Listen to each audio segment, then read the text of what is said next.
best People buy for 1 week. islands. You know how much it costs? A lot. $30,000. You better not sleep if you're gonna spend $30,000 in I That's know. seven too days. much.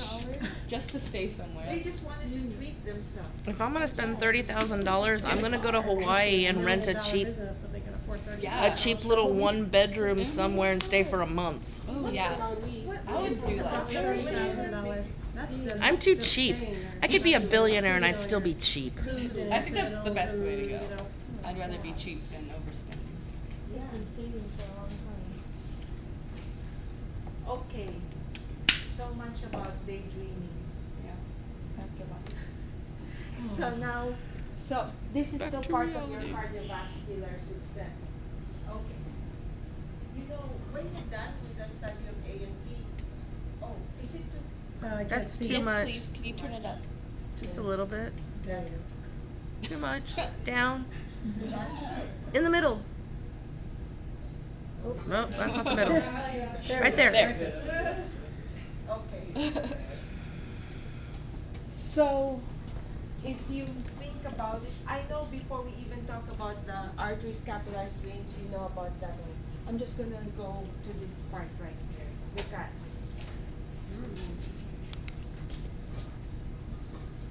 Pulmonary circuit systemic. So there are your blood vessels, and it's like two blood flow tracks, one going to the lungs and the other one going to the rest of the body, called systemic, okay? Pulmonary and systemic circulation.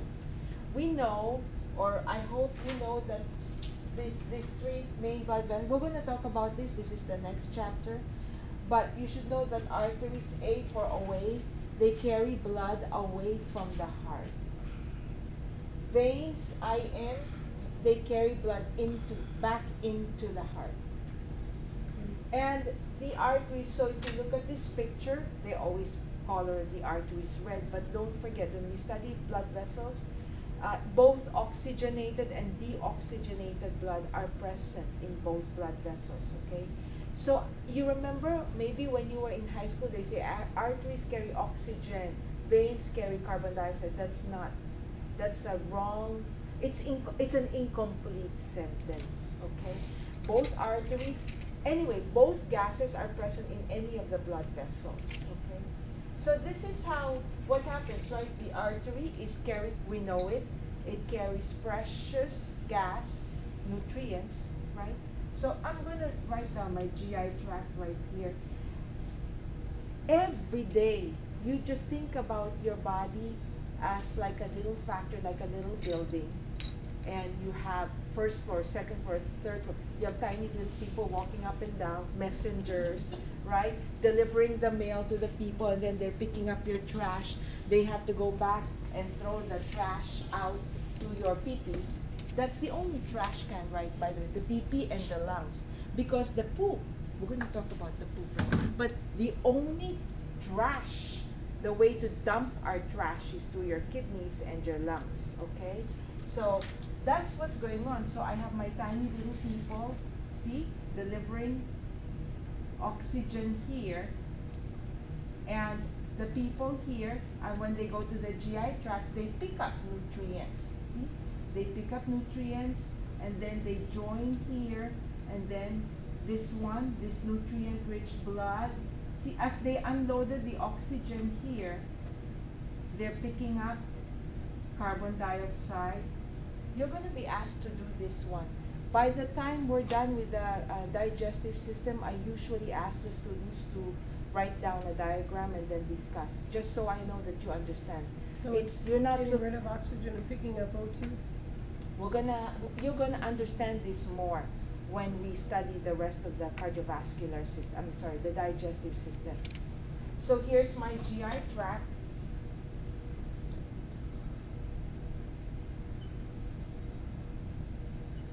This is oxygen-rich blood. The oxygen is going to be unloaded here to nourish my cells.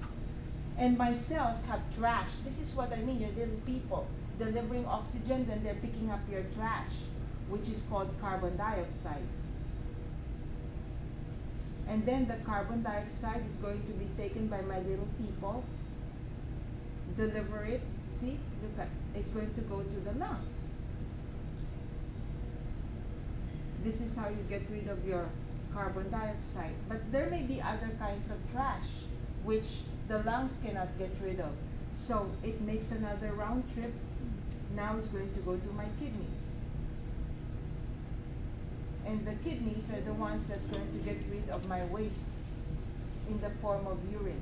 Right now, it may still be a little bit confusing to you guys, but I promise you, when we're done, usually after the renal system, you will have a nice picture of everything that's going on in your body, and you won't have a hard time doing this drawing for me, just so I know that you all understand.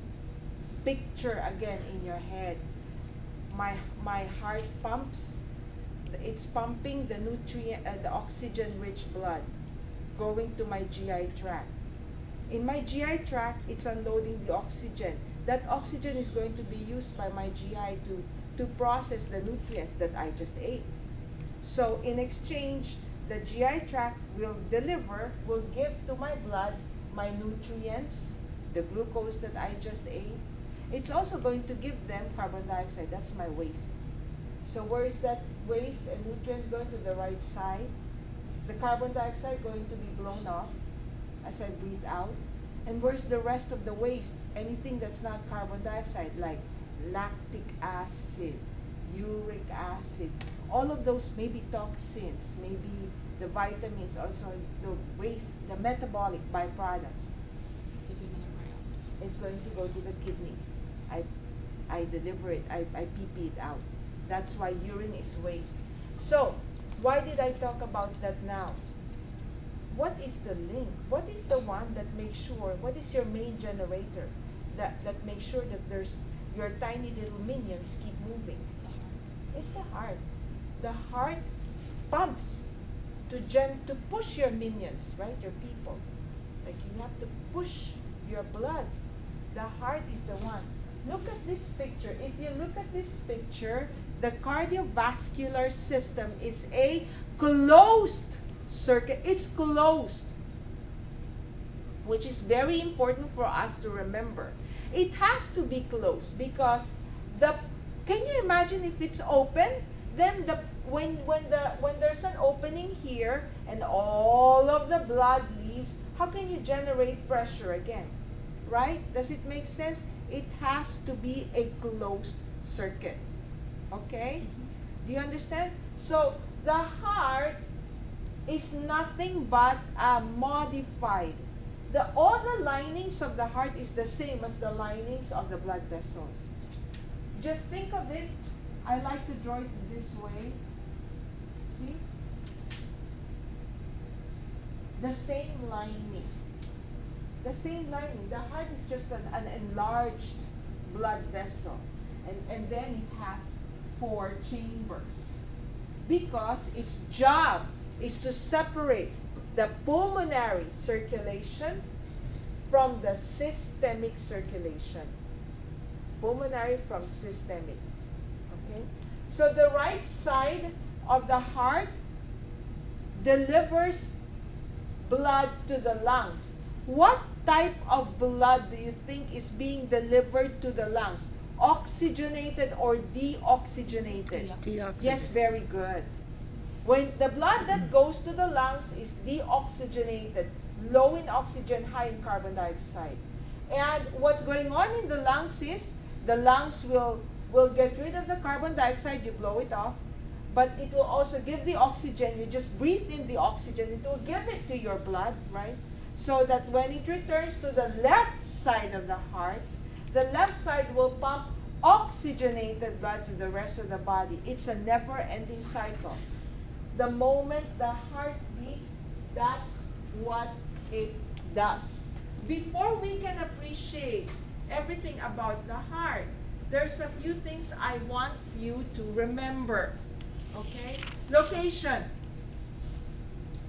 It is located, what is this body cavity? Thoracic. Yes.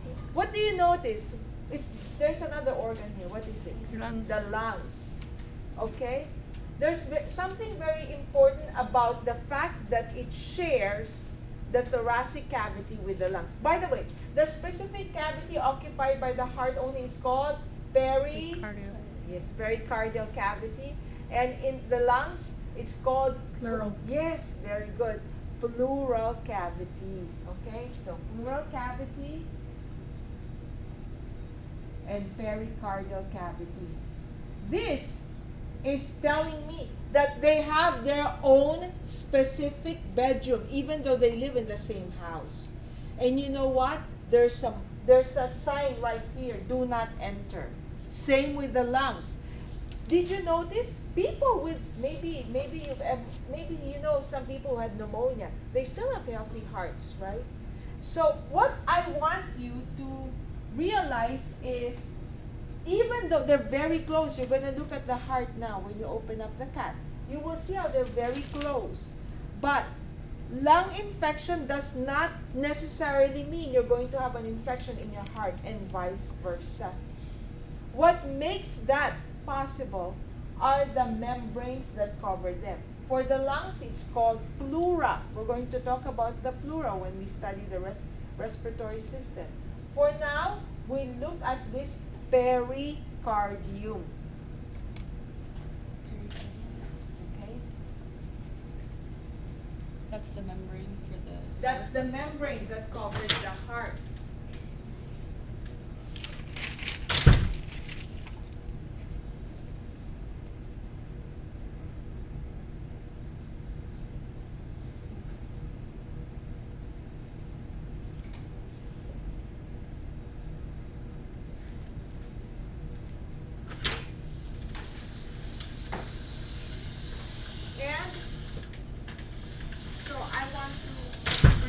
So here is your thoracic cavity, right? And there's your pericardium, okay? One thing you need to know, look at this pericardium. When you open up your heart, it's not a loose sac, okay? It's tight. So the function, and the pericardium, there's two layers, an inner lining and so inner is always called visceral and outer is always parietal. Anytime you see a visceral lining, you know that that lining is stuck to the substance of whatever organ it's trying to cover. It's stuck. Okay? And then the outer is called parietal. So there's a space in between called the pericardial space. And this pericardial space is filled with fluid, the pericardial fluid, okay? And the function of the fluid is to promote friction-free environment. When the heart pumps, it's not painful, it's just friction-free, okay? And I want you to look for this one, so that you can explain to your patients and you can prove to yourself. Look at this. The pericardium is what type of tissue you think? Mainly connective, isn't it? Right? And I want you to prove to yourselves if this is true. The pericardium actually, this one fuses with the membrane of the diaphragm. You will see it, how it's really fused. And this is why when you have post-op patients or on a regular basis, they always say deep breathing will help promote a healthy heart. That's true. Look at we know that the diaphragm is involved in breathing. So when you breathe, because they're fused, don't you think that will help in the health of the heart? Don't you think so, right? That's why we say deep breathing, deep breathing. It will help in the activity or the health of the heart, okay? You know, have you heard of the word pericarditis?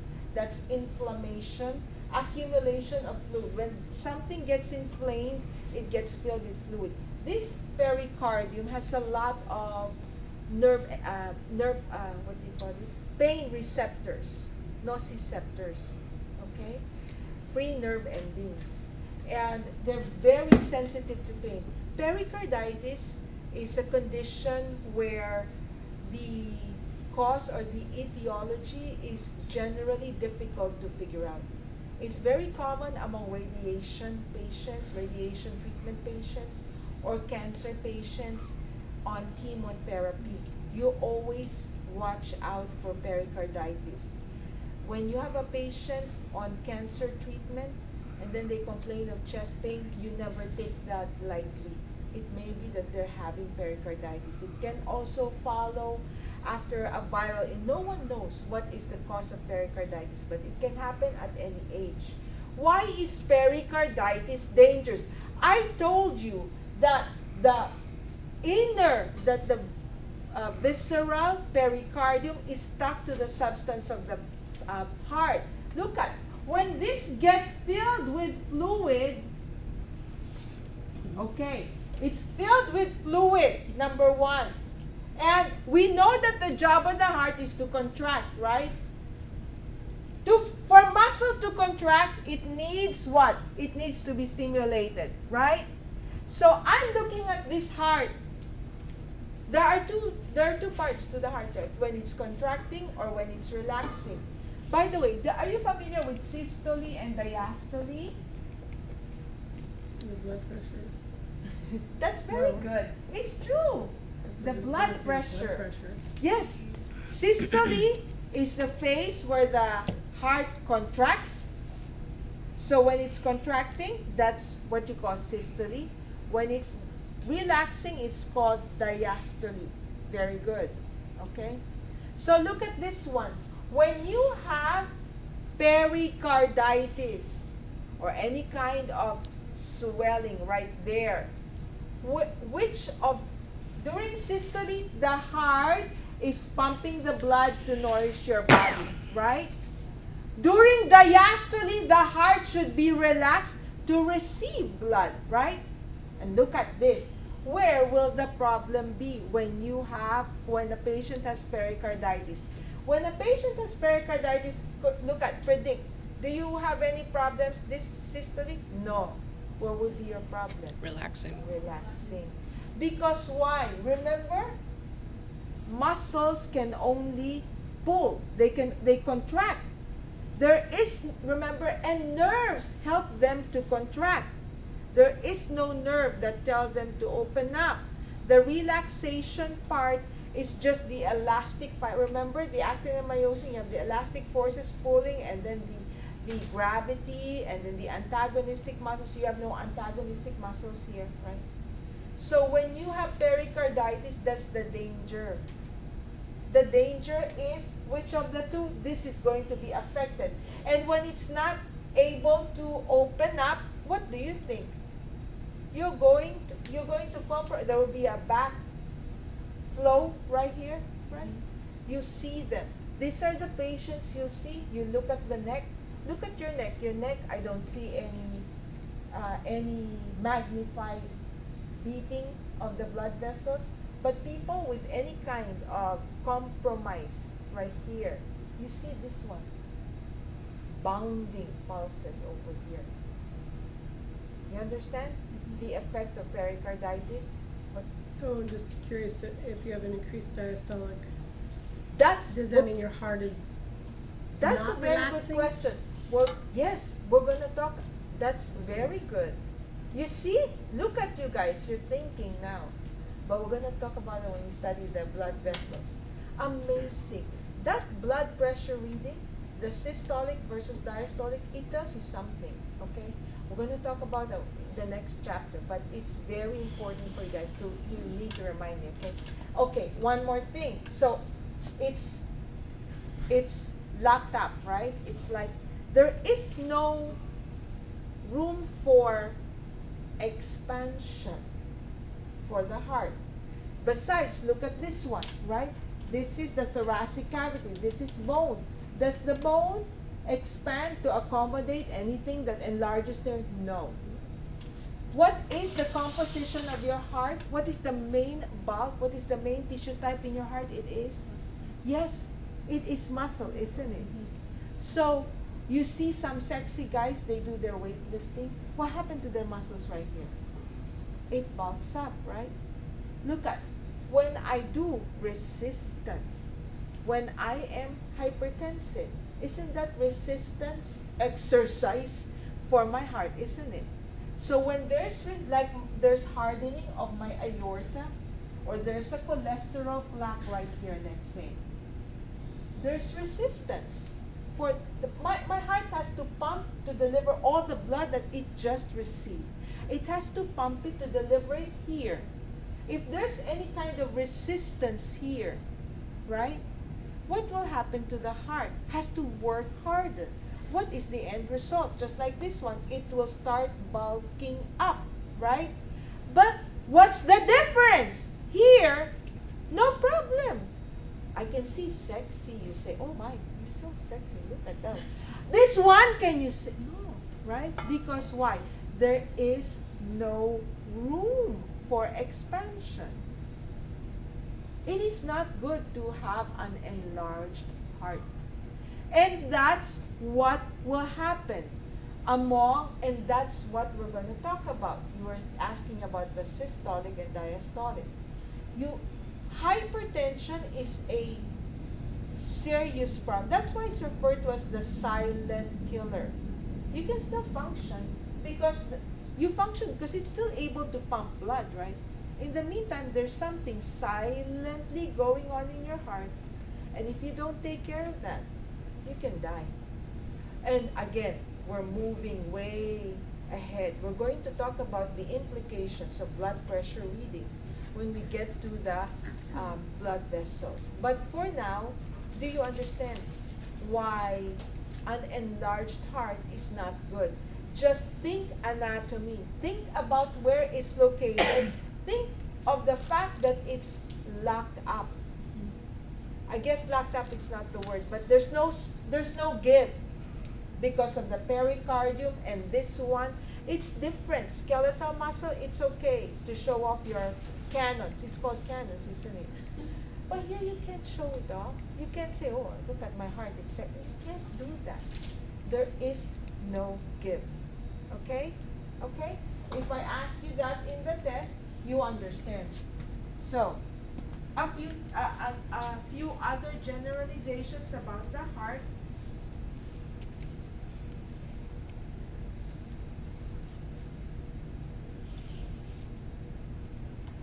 If I find it.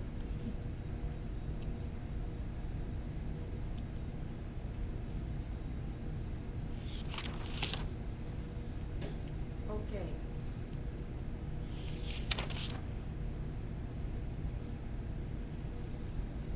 Okay, here you go. Right, look at this one. It is fatigue resistant. Does it make sense? You cannot tell your heart, go take a rest, right? Go on vacation, go sleep. You cannot tell your heart to do that. The moment it started beating within the first trimester, the only day it will stop beating is if you're dead, right? If it's always beating, it's telling me that you always have to make sure it's not picky as far as the nutrients. Look at it, can use whatever nutrients you have. But there is a catch as far as heart metabolism is concerned. I know that we learned that glucose is the main source of energy, correct? For the heart, it's different. It prefers fat. This is telling me that I really have to watch the type of fat that I have in my diet. What is, by the way, remember the triglycerides, remember that? This is this one, right? The adipose, not the cholesterol. Don't forget, we don't burn the cholesterol. It's the type of fat, the saturated versus unsaturated.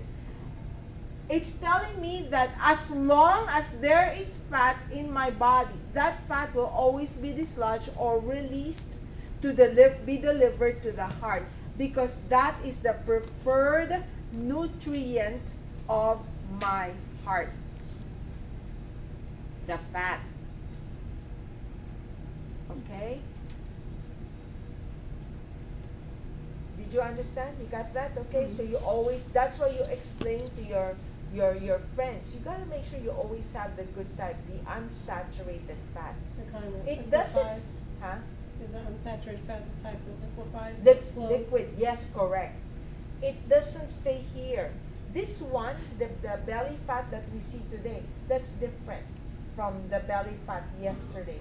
The one yesterday was released to supply my heart. This is new one, right? It's always being released to supply my heart. Another thing about the heart, see, look, it has large mitochondria, okay? It is autorhythmic.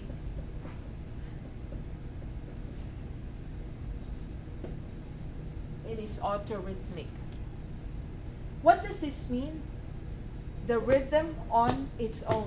It beats on its own. Even if you cut the nervous system, you cut endocrine system, it will still beat on its own. Why? It has its own nervous system network. Its own network is called, have you heard of the pacemaker? That's the one, okay? This is the one that sets the rhythm of the heart. Okay, so when we open up our heart, what you will notice is it's cardiac muscle. There's 3 layers to the heart. The inner layer is called endocardium. The middle layer is called myocardium. And the outermost layer is called pericardium. We just studied the pericardium, right? So endo, inner lining. Myo means muscle. And then there's pericardium. Do you follow? The endocardium is epithelium, I'm thinking, right? It must always be smooth. Your cells always secrete substances to make sure it's smooth. It's called endothelins. You don't need to worry about that. But it always makes sure it's smooth. The only time it will start becoming rough is it depends on the diet, or maybe you have bacteria. All it takes is one bacteria and then they start clumping, or not clumping. They start grouping together, then you have a roughness, okay? Okay, so here within the cardiac muscle, it looks like cardiac muscle. Even if you look at it under the microscope, it is cardiac muscle. There is 1% of the cardiac muscles that make up the heart. The function of muscle is to contract, right? But that 1% of the muscles of the heart, even though they look like cardiac muscle, their function is to continuously fire. So they function as nerves. That's why the heart is autorhythmic. So they continuously fire to stimulate the rest of the heart muscle so they will contract. Are you following? You understand what autorhythmic means? It beats on its own. I remember in your comprehensive final exam, true or false, I said the endocrine system, and I will use capital letters, does not set the fundamental rhythm of the heart. That's true. The nervous system does not set the fundamental rhythm of the heart. That's true. It has its own called pacemaker. Okay? This is its own nervous network. So the statement that no nerve contracts unless it is stimulated is true. Except for this one, it's its own nervous network. Are you following? Okay? So I look at it, and it is what functions as nerve. It's cardiac muscle. It's cardiac muscle. But it just constantly depolarizes. You remember the word depolarize, action potential? It functions as nerve. Okay? Can I ask you, what do you think? Of the 3, it constantly fires. Of the 3 parts of a neuron, the cell body, the dendrites, and the axon, which of those 3 parts is represented by the pacemaker of the heart? Axons. Very good. The axon. It does not depend on a stimulus. It just constantly fires. Okay?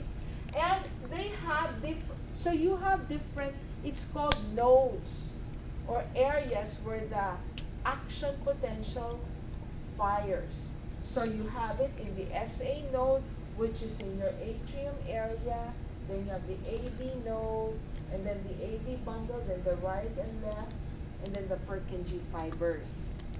So they all have different rates of firing. The one that has the highest rate, it's about 100 times a minute, is the SA node. By the time you get to the Purkinje fibers, it slows down to about 30 to 40 times a minute that it fires. Just by knowing the rate of firing of every node gives you an idea. If a patient comes in, let's say complained of heart pains, etc., and then the heart rate slows down, then you do EKG, you say, oh, there was an MI, you can just by you listen to the or feel the pulse rate, you can have an idea of where in the heart is the problem, right?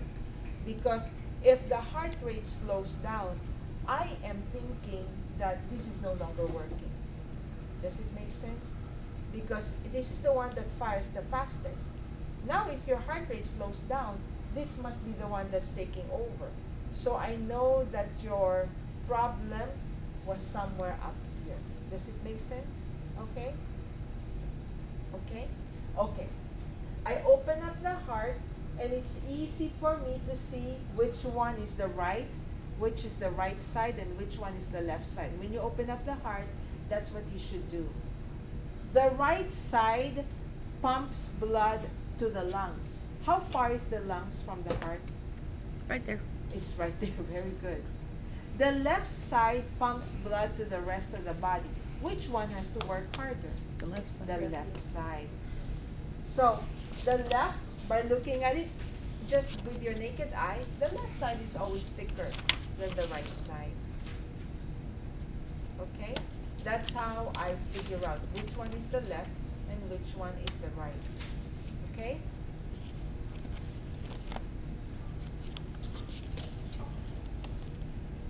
Okay.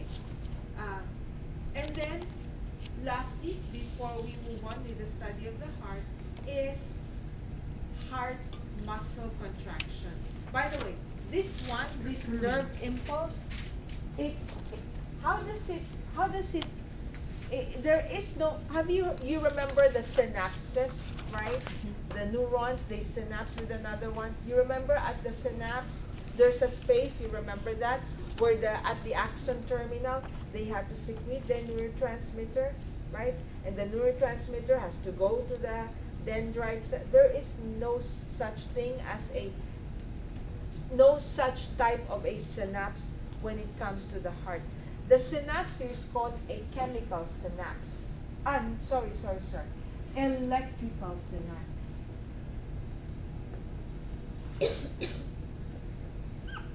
Electrical synapse. So, do you remember the intercalated discs? This one right here. See, there's no dendrite cell body. It fires very quickly. The action potential here, it's very simultaneous, so that it's almost instantaneous. The whole heart, even though it's lots and lots of muscle cells, it just beats, it contracts like it was one big cell, because there's no delay, there's no neurotransmitter involved. It's just quickly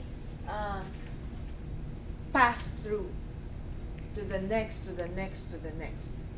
Okay? Okay. I want to review muscle contraction. Do you remember how does muscle contract? Do you remember that? You have I'm going to use a bit.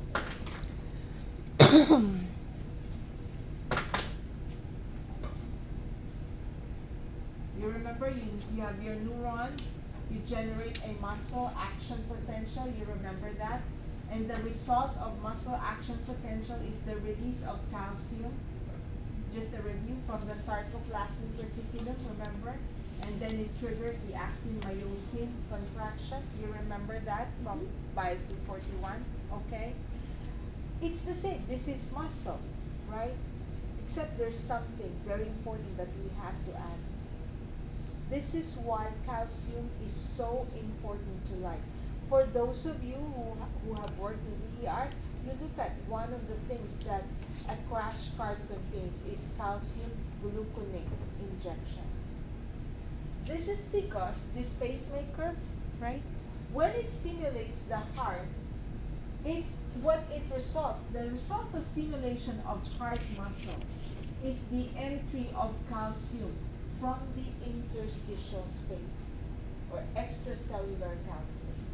Calcium enters, and that calcium is the key that triggers the release of the calcium that is stored in the sarcoplasmic reticulum of your muscles. Does it make sense?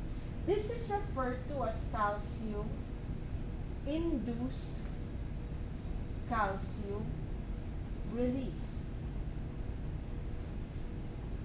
Are you following? Again, when my pacemaker fires, what does it do to the heart muscle? It will promote, so this is my pacemaker. The result of pacemaker stimulation of my heart muscle is the entry of extracellular calcium. That is the key. Calcium has to enter. It's the key for the release of the calcium that is inside the sarcoplasmic reticulum of my heart muscle. And we know that this release is the key for actin myosin complex sliding filament, right? Now you understand why if you have some patients or you have some relatives, aren't they on calcium channel blockers maybe? That is it. You're blocking the calcium channels. So some heart patients maybe they have an enlarged heart. You don't want to overwork the heart already, or their heart is failing. You give them calcium channel blockers to regulate so as not to overwork. It's failing. You want to help the heart. So you want to work it just to the point that the normal point, not too much. This is the reason why we give calcium channel blockers. And this is the reason why we have that calcium injection in the crash cart. Patient comes in cardiac arrest, they can inject that directly into the heart, and that can save the life of the individual. It may make the heart start beating again. And this is why we always have to take our calcium supplements. Now you understand why calcium is stored right here in your This is a good bank for calcium. It is so important to life that the calcium level in the blood is always normal. You cannot afford to have low levels of calcium in the blood. You see, you appreciate your endocrine system. It's beyond our control, right? That calcitonin and parathyroid hormone, they just want to make sure there's always normal circulating calcium in the blood. For what? This one. What does the CICR stand for? Calcium-induced calcium release. And that's what the pacemaker does? Or is that what? Yes, that's Okay. So first we start with pacemaker, right? The pacemaker stimulates the heart muscle. So how does the heart muscle respond? It responds by opening channels to let calcium in. Calcium goes in because that's the key. Calcium is the one that will tell the calcium in the sarcoplasmic reticulum to be released. Then your sliding filament happens. You got that, everybody? So I'm going to look at this pacemaker here again. I'm going to picture in my head, right? Let's picture in our head, this one fires. How does the muscle here respond? They respond by opening calcium channels, right? And then the calcium enters from outside. The calcium enters, and it's the key to unlock the sarcoplasmic reticulum to release all the calcium that's stored in your sarcoplasmic reticulum. Then sliding filament happens. That's how this contracts, and that happens in sequence. Do you see this one here? Then this one, then this one, then this one. It's in sequence, right? Does it make sense? This, the four chambers of the heart, the two superior chambers are called atria. You have a right and a left. And the inferior chambers are called ventricles, right and left. The job of these chambers is to just pump and move. You move the blood. Goes to this chamber, you move it to the next one. Move it to the next one. That's what they do, right? The atria are referred to as your receiving chambers. They receive the blood. The ventricles are your discharging chamber. The way I try to remember, the atria has a letter A, right? It's like a roof, so it rains on the atria, and the ventricles, it pumps the blood away. So this is my receive, receive, then discharge, receive, discharge. I want to ask you, what do you think? What's the best way? Do you think that the atria and the ventricle, you think it's good for them to contract both at the same time? No, right? That's not good. It defeats the purpose, right? I'm thinking atria should pump first. While this is open, atria should pump, the blood goes here. Then ventricle pumps, then open, pump, pump, pump, pump, pump, pump. Does it make sense, right? If they pump at the same time, there's no direction. There's no direction, right? So now here comes what makes it possible. There must be a delay, I'm thinking. There must be a delay because what happens when you stimulate them, they just pump, right? You stimulate this, it pumps. So something, I told you about the electrical synapse where it's fast. Something must be delaying, causing a slight delay so that this gets depolarized and it contracts as this one is getting depolarized. So there's a slight delay. What causes that delay is called the cardiac skeleton or the fibrous skeleton of the heart.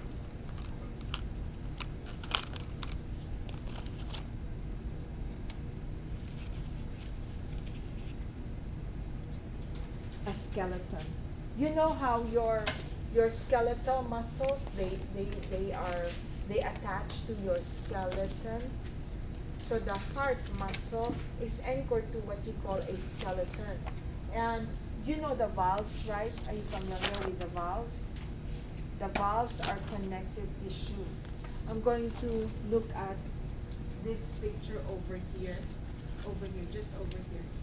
So this is not muscle. Your valves are connective tissue. And when you open up your heart, okay, I really want you to feel this valve. It is so strong. It's tough connective tissue. It's not muscle.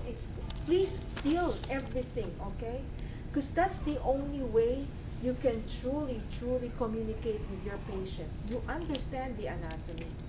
Because I want you to feel also when it comes to your veins, there's a difference, okay? So be feeling them. So this connective tissue here forms what you call the fibrous skeleton or the cardiac skeleton. And if you look at the slide over here, it says it's a structural foundation. It's like it's where the muscle anchors, right? And then the point of insertion. But to me, this is the most important function of that fibrous skeleton. It's an insulator. So it's like a hurdle, right? There's like a delay. It's not muscle, it's connective tissue. So there's a delay in the propagation of the action potential from the pacemaker. that delay allows the atria, if I go back to this picture, because of that delay. So here, pacemaker is over here, right? I stimulated this, it will contract. But then there's a delay here. So because of that delay, this will not, there's a delay in stimulating this to contract. By the time it contracts, the blood has already moved from here to here. Do you follow? That's why it's in sequence. Yes? Okay? So, break for 5 minutes, then we continue with our lecture.